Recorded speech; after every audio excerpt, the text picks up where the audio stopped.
আমার ঘরোয়া রান্নাঘরে তোমাদের সবাইকে স্বাগত। বন্ধুরা, তোমরা কেমন আছো? আশা করি খুব খুব ভালো আছো। আমিও খুব ভালো আছি। আজকে আমি লাড্ডু বানানোর জন্য কিছু বেসন নিয়েছি। দেখো, বেসনটা আমি চেলে নিয়েছিলাম আর অল্প অল্প জল দিয়ে আমি বেসনটাকে ব্যাটার বানিয়ে নিলাম। দেখো, তারপরে আমি একটু ফুড কালার দিয়ে ভালো করে মিক্সড করে নিলাম। দেখে নিয়েছিলাম যে ব্যাটারটা ঠিক আছে কিনা, না পাতলা না ভারী হবে।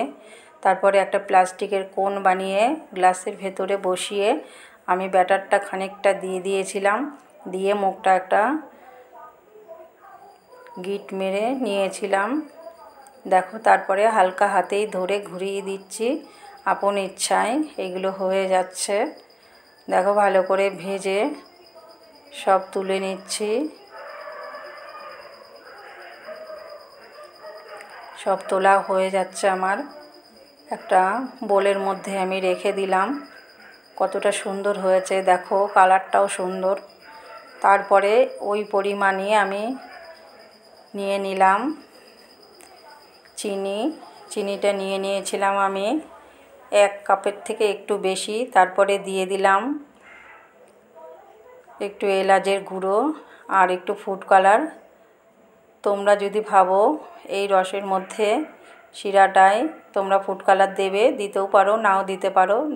দেখো যখন সুতো কাটছে তখন আমি এবার ওইগুলোকে ঢেলে দেব।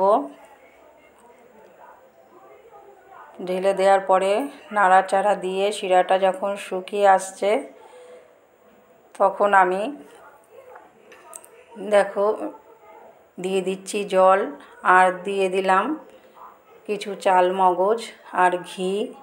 এইভাবে আস্তে আস্তে আমি নাড়াচাড়া দিয়ে নিচ্ছি। যখন নাকি জলটা শুকিয়ে এসেছে তখন আমি নামিয়ে নিয়েছি।